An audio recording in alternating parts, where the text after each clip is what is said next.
You may know that Buddhism has understood itself to have three pillars on which the whole religion relies. There's the Dharma, the teaching. There's the Sangha, the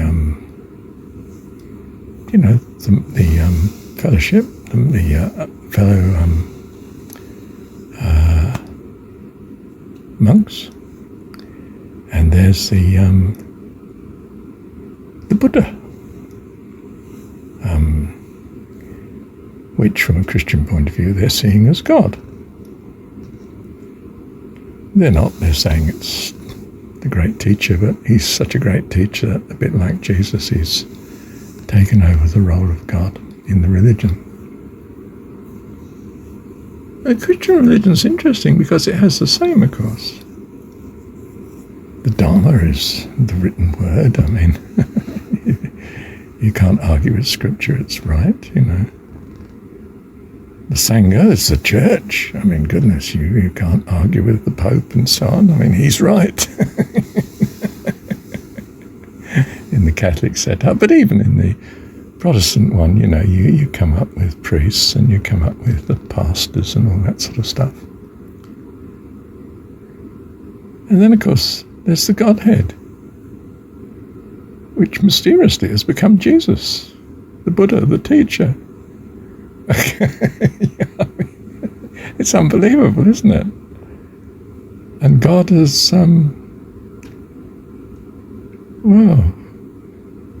the Father has all but retired from the scene. I mean, in the way the religion is practiced. It's Jesus. And then, of course, if you disagree with the church's view of Jesus, then you probably do it on the grounds of the Dharma. But the Word says, the Gospels say, in fact, usually Paul says, and therefore the church is wrong. So the church gets sidelined in that sense by the Dharma, the Scripture. And,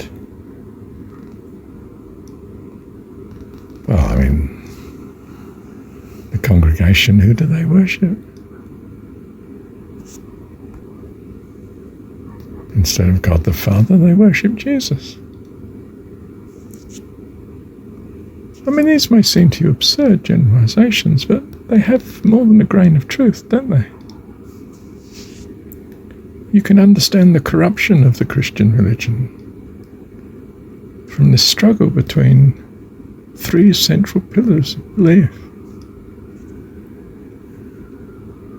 And in a sense, each has corrupted the other, hasn't it? Congregation can really only see Jesus. The church only sees its way of doing things, its tradition. And the Christian theologians can only see the Scripture with their own glasses on, of course. Well, I suspect Buddhism's gone the same way. I mean, instead of worshipping God, they worship the Buddha.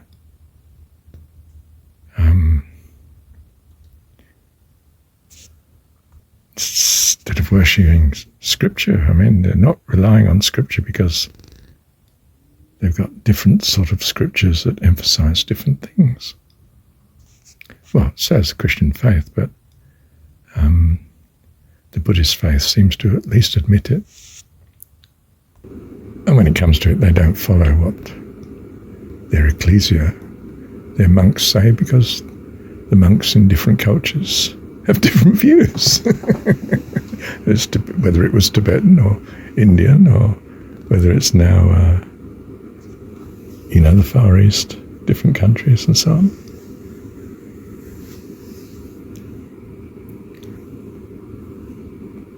say, Sri Lanka or whatever. I suppose you could round on it and say, yes, but the important thing is, from your point of view, Marshall, it allows a smorgasbord of choice, especially for the international follower who can attach himself to any particular branch of his supposed religion that nearest accords to his own values. I suspect, though, that whatever he chooses is in fact still so far from being a good match to his own values that he spends much of his life wasting his spiritual endeavour in the wrong court. I mean, obviously, from my point of view, he should be studying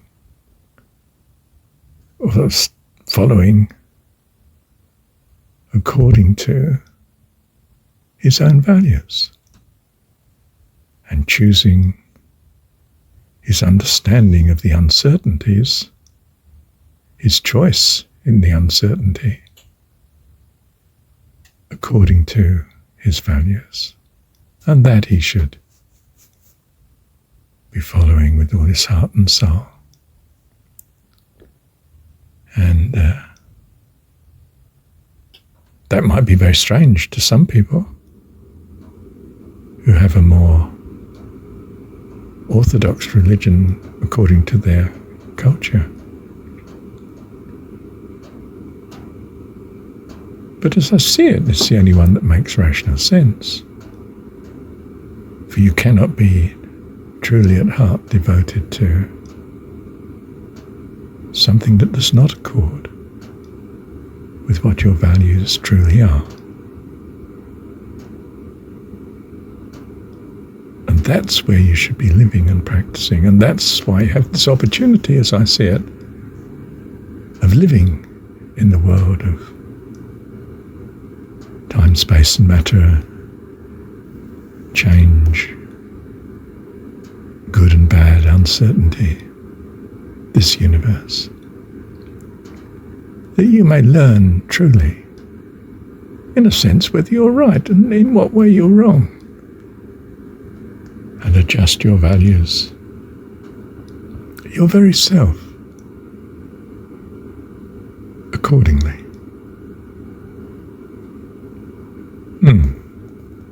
Thank you, Heavenly Dad.